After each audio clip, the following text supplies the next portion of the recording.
19h30, retour à l'essentiel de l'actualité. Nous sommes le vendredi 4 novembre. Sans plus tarder, on fait un point complet sur l'actualité du jour.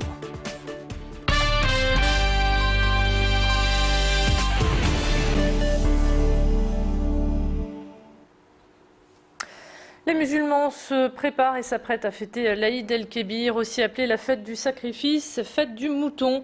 La grande célébration aura lieu dimanche. Plus de 2000 moutons seront abattus ce week-end selon le rite religieux. Une fête avant tout religieuse et familiale où les musulmans expriment leur foi mais aussi leur solidarité. Cette célébration, qui dure en moyenne 4 jours, marque aussi la fin du pèlerinage à la Mecque. Emmanuel Michel a rencontré quelques musulmans qui nous parlent de cette grande fête. Une réunion avec sa famille, avec ses amis. C'est également le fait de concrétiser sa foi. C'est le fait de mettre en pratique ce pourquoi on est croyant, on est musulman. Avec grande joie, avec la famille, avec les amis, un partage de solidarité avec tous les démunis aussi qui n'ont pas les moyens d'acheter un mouton. Et on est là solidaires pour partager ensemble. C'est une fête entre familles, tout d'abord à mon goût, religieuse. Enfin, on va tous se regrouper entre musulmans. Ça va être la grande fête dimanche, quoi. Sachez que la région compte aujourd'hui plus de 400 000 musulmans. C'est désormais officiel, la Grèce n'organisera pas de référendum pour valider le plan européen de désendettement. Depuis plusieurs jours, tous les yeux sont rivés vers ce pays qui traverse une crise sans précédent. La communauté grecque de la métropole lilloise suit de très près ces événements. Nous avons donc rencontré Alexandre, 31 ans, et Andreas, 73 ans. Alexandre a étudié en Grèce, mais vu les difficultés rencontrées par son pays depuis des années, il a décidé de faire son avenir en France. La situation instable d'aujourd'hui le conforte dans son choix. On l'écoute à présent au micro d'Emmanuel Michel.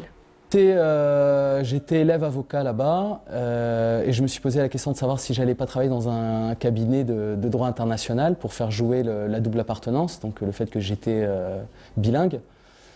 Et en fait, les portes se sont fermées parce que j'ai vite compris que c'était le relationnel qui comptait plus que les compétences. Et ça, on le voit partout là-bas. Et c'est pas pour rien que la Grèce aujourd'hui souffre beaucoup de ça, quoi.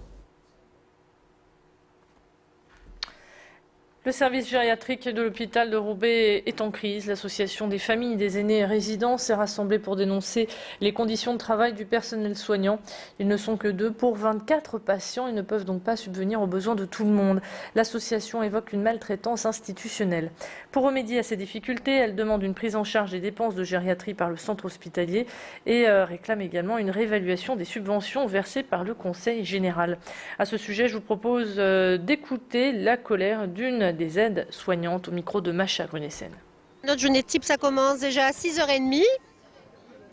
Et puis c'est courir du non-stop jusqu'à 14h. L'état du patient subissent aussi parce qu'ils sont tous énervés pratiquement.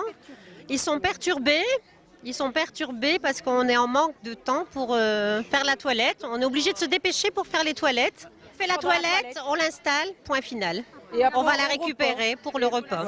Voilà, il n'y a plus de relationnel. Dernièrement, on a eu une personne en fin de vie, on n'a même pas été capable de rester pour lui tenir la main. En foot, le LOSC a enfin scellé son partenariat avec le club de division 3 de Moucron. Le projet était dans les cartons depuis plusieurs mois et a finalement été officialisé aujourd'hui. Quelques jeunes espoirs lillois vont donc pouvoir intégrer le club belge. Le club de Moucron a été choisi pour son niveau, qui est bien au-dessus de celui de la CFA en France. Cet accord permet au LOSC de prendre 26% du capital du club belge. À terme, Lille récupérera de vrais champions du ballon rond. Une belle formation pour tous ces jeunes dont le rêve est de jouer comme Eden Hazard ou Gervinho. Frédéric Paquet, directeur général adjoint du LOSC, voit loin. Pour lui, l'avenir du club dépasse ses frontières.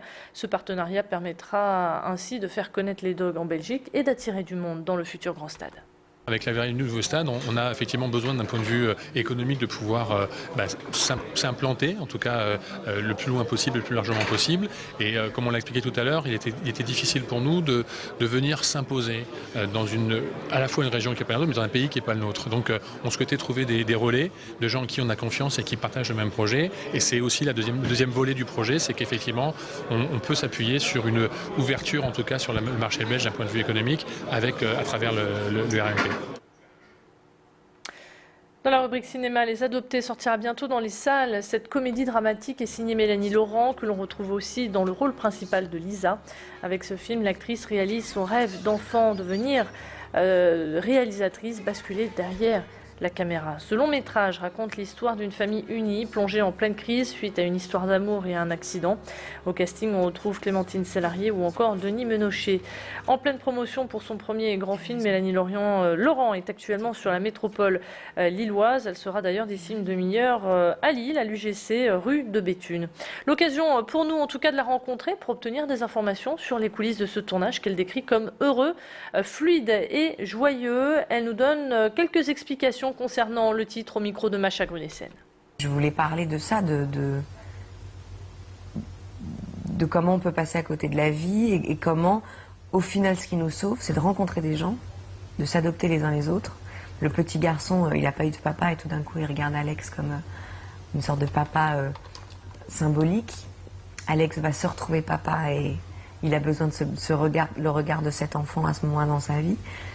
Et oui, c'est tout ce truc de s'adopter, parce que au-delà du cocon familial, parce que c'est vraiment un film sur la famille aussi, au-delà de ce cocon familial, c'est aussi la nouvelle famille qu'on se choisit. Voilà, c'est la fin de cette édition. On se retrouve maintenant pour vos prévisions météo et on fera un point complet également sur vos conditions de circulation, car ça ralentit encore un petit peu sur les routes de la métropole lilloise. Restez avec nous.